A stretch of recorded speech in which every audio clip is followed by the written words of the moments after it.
Привет! На обзоре бюджетник от компании Blackview, подраздел Oskal C70 модель. Компания Blackview знакома зрителям на канале уже давно, и я рад стараться тоже знакомить вас с этими новинками. Oskal C70 – бюджетный смартфон, тонкий, стильный, есть все необходимое по максималке в бюджетнике, и рассмотрим полностью детально данный смартфон, проверим все его характеристики, сходятся ли с реальностью, проведем тесты и оставлю свой отзыв.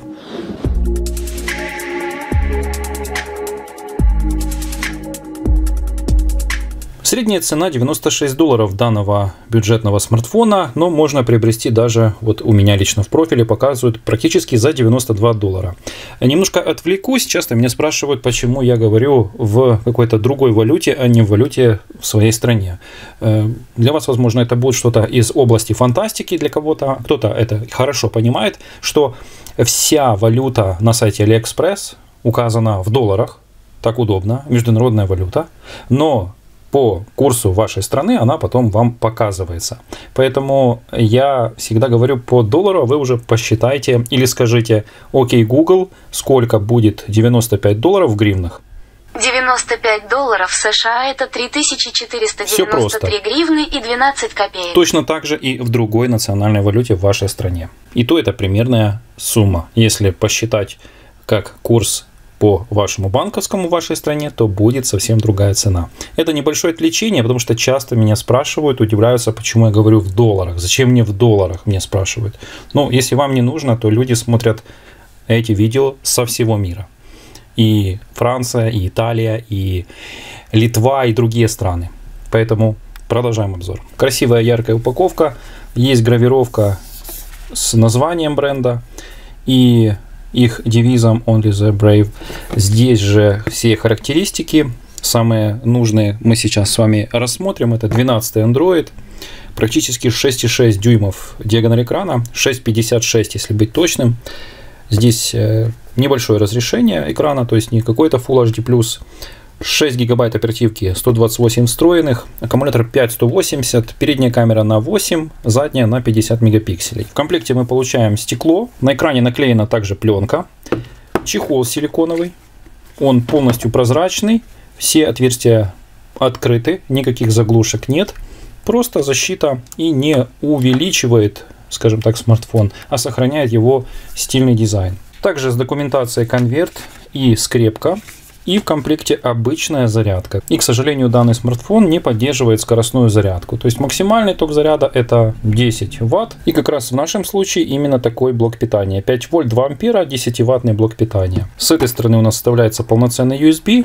По кабелю это тоже видно. И на USB Type-C. Современный метод зарядки. Смартфон заряжается 5 часов. Вес смартфона 192 грамма. Корпус полностью выполнен из пластика. Основной вес уходит на хорошее защитное стекло у самого экрана и вес аккумулятора. Конечно же, рама тоже выполнена внутри самого смартфона из алюминия, но наружная рама и крышка из пластика. Никаких пустот здесь нету, как бывает это у смартфонов, когда одевают чехол. Здесь аккумулятор несъемный. В нижней части располагаются все интерфейсы подключения, динамик, USB Type-C порт зарядки, а также для подключения OTG, микрофон и разъем 3,5. Кстати, есть встроенное радио, и если подключить гарнитуру и включить FM-приемник, то именно в таком стандарте он работать будет. Даже можно переключить на встановлюємо особливості. Справляется со своей задачей очень хорошо.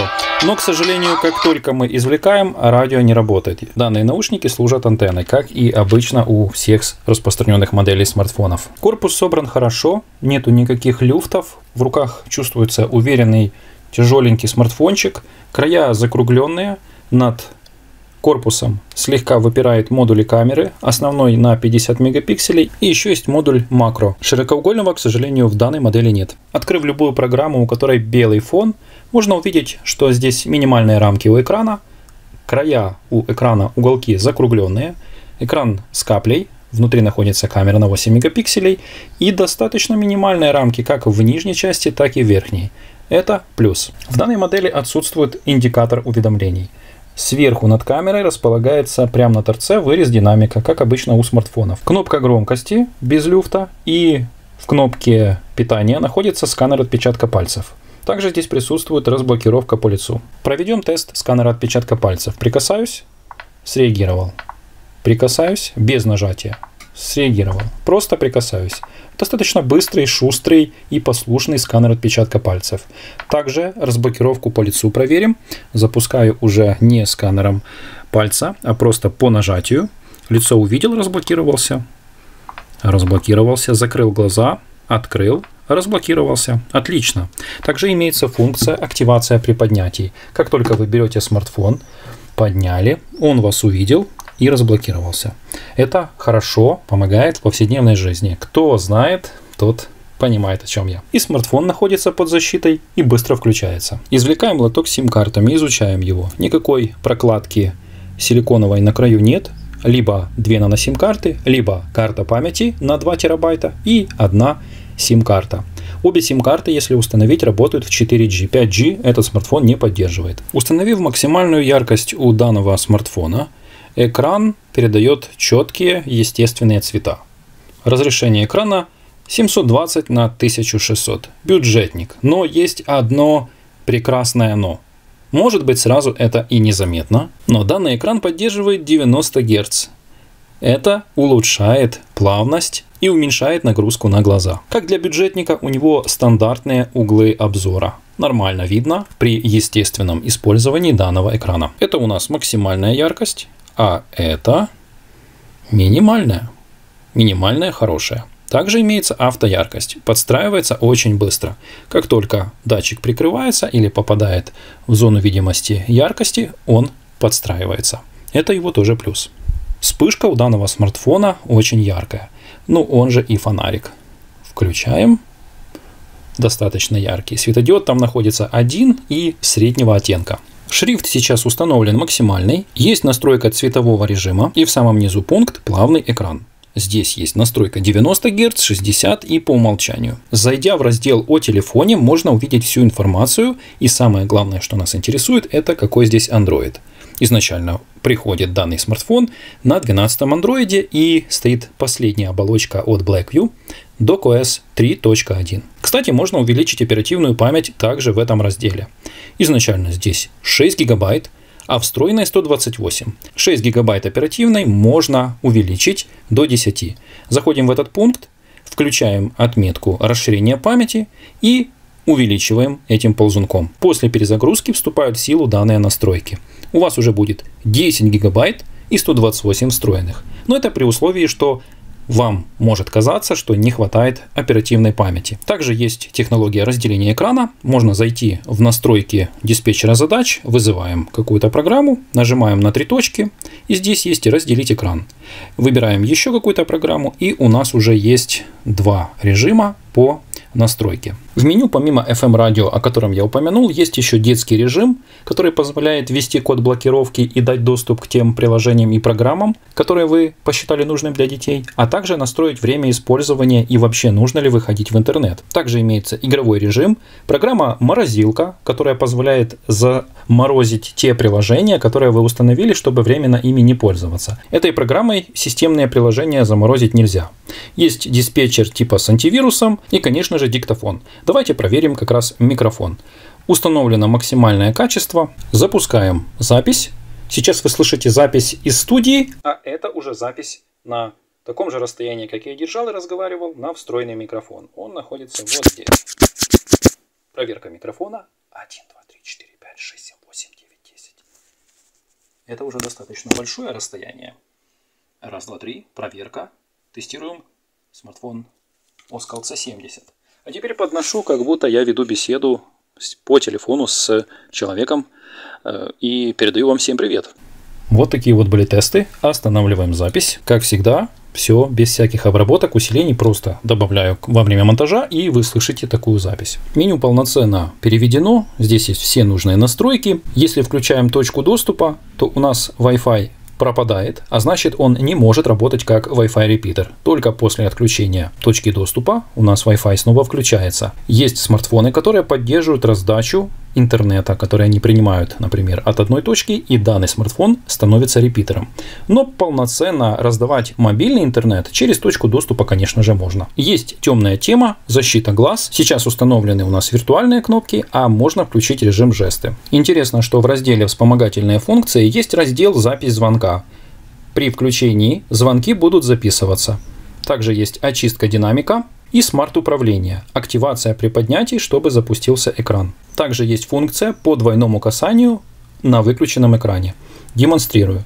Раз, два, и он включился. Увидел лицо, разблокировался, все готово. В программе AnTuTu Benchmark выдал 233 182. Отличные показатели для бюджетного процессора. А именно здесь установлен Unisoc T606. 8-ядерный процессор с 6 ядрами, которые работают на одной частоте, максимально 1612. На этом процессоре Unisoc T606 работает очень много современных бюджетных смартфонов. Его даже в планшеты ставят. Потому что он достаточно дешевый и максимально, что можно выжать при современных запросах, выдает даже на минималочках в играх хорошие параметры. За графику отвечает Mali J57. Модуль задней камеры на 50 мегапикселей с разрешением 8160 на 6144. И макрообъектив на 2 мегапикселя. 1,9 здесь отображается информация. 1600 на 1200. Оперативная память здесь LPDDR4X. А встроенной памяти 128, ее тип UFC 2.1. Тест экрана на касание проходит сразу. 10. Встроенный аккумулятор 5180, но при тестах выдает две разные информации. И я провел два теста.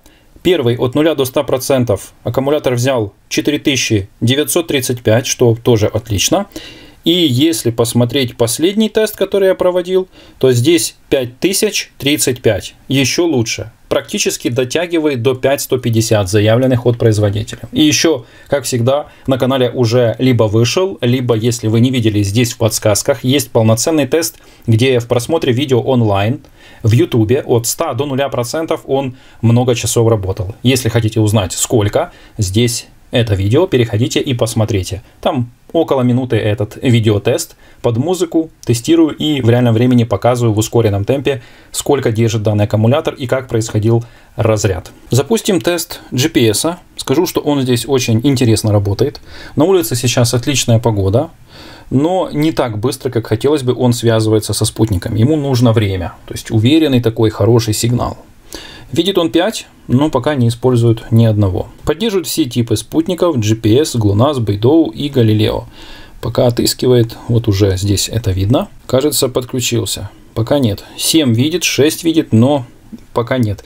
Ему нужно где-то минутки 3, так знаете, вот если давно не запускали, чтобы хорошенько споймал, вот сейчас словил он, и потом он уже уверенно держит. Но если больше 3 улавливает, значит будет корректно отображать данную информацию. Вот уже использует 5. Устанавливаем максимальную громкость и запускаем тест звучания. Так как у нас здесь всего один динамик, но он достаточно громкий, я не буду делать никакой стереозаписи. Просто, как вот слышите вы меня, так и буду передавать в монозаписи. Запускаем.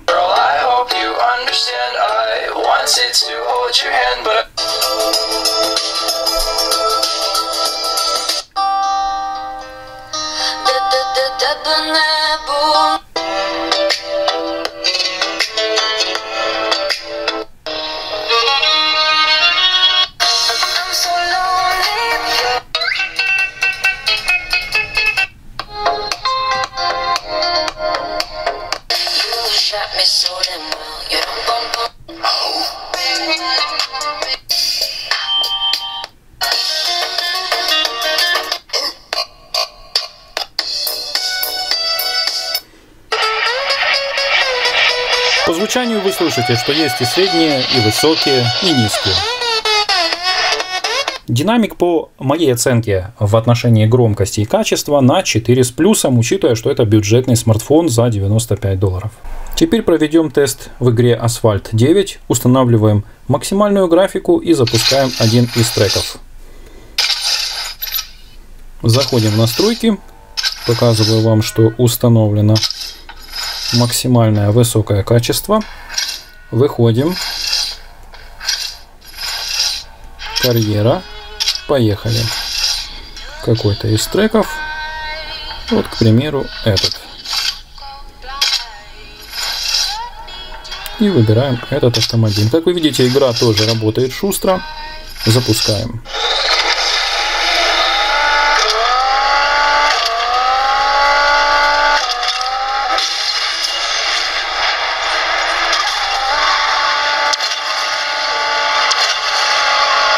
Местами подфризивает, естественно, бюджетный процессор.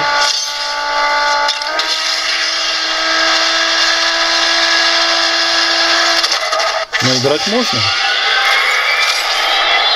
Также запустим сейчас меню камеры. Покажу вам, как работает данная камера. Фокусируется очень быстро. Снимки делает хорошие. Конечно же, все тесты покажу вам в окончании видео. Здесь имеется настройки, отдельно режим 50 мегапикселей, режим видео, фото, портрет и про, а также еще имеется еще.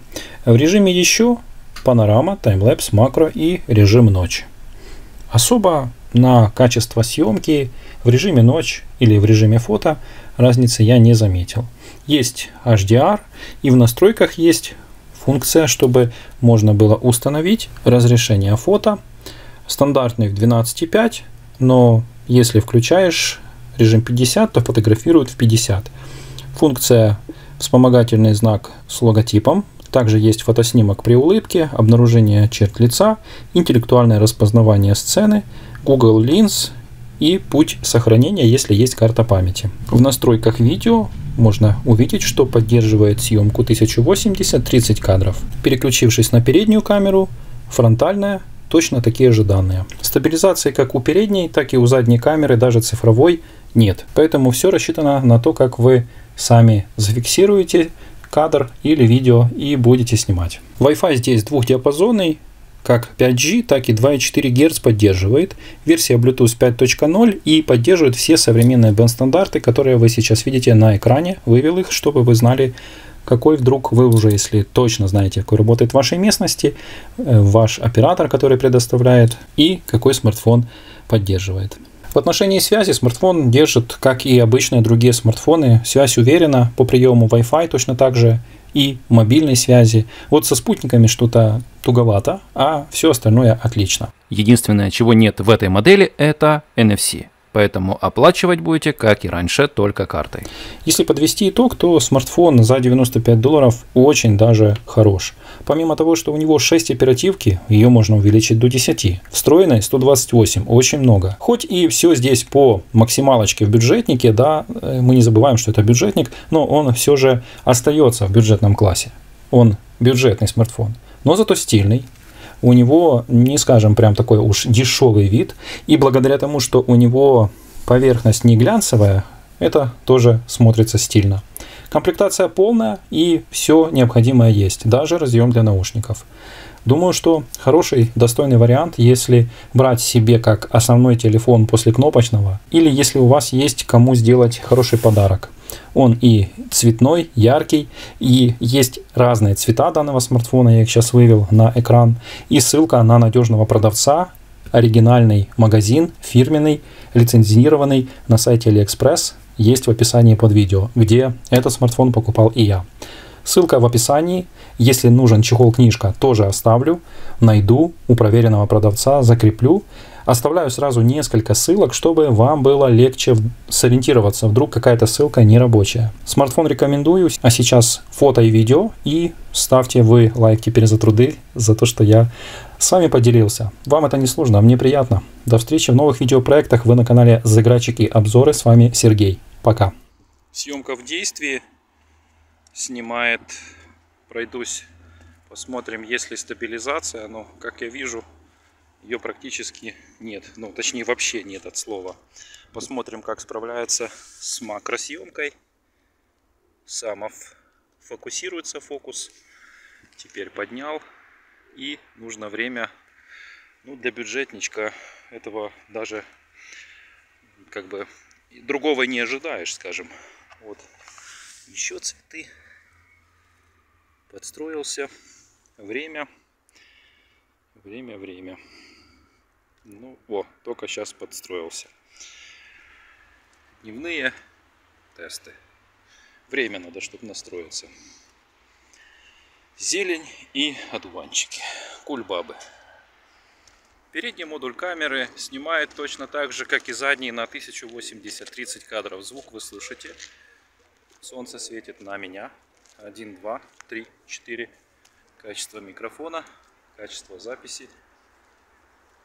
Красивая весенняя погода. Сегодня 5 мая. Очень приятно, что наступила весна. Полная темнота, лишь свет фонаря. Специально снимаю сначала с асфальта, чтобы показать, как приспосабливается в ночное время. Да, я согласен с отзывом одного из наших зрителей, что камеры здесь не очень. Ну, а что мы хотим? Сюда больше делался акцент на память, на размер экрана, на внешний вид, элегантность. Ну вот, пожалуйста, ночь, время. Нажмем. Фокус подстраивается. Естественно, что много шумов. И съемка в 1080 30 кадров.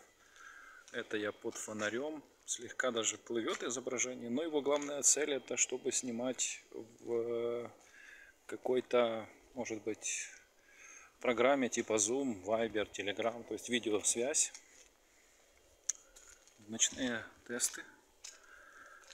Должен был вам показать, чтобы вы знали, как работает. И сейчас фото. Всем хорошего дня.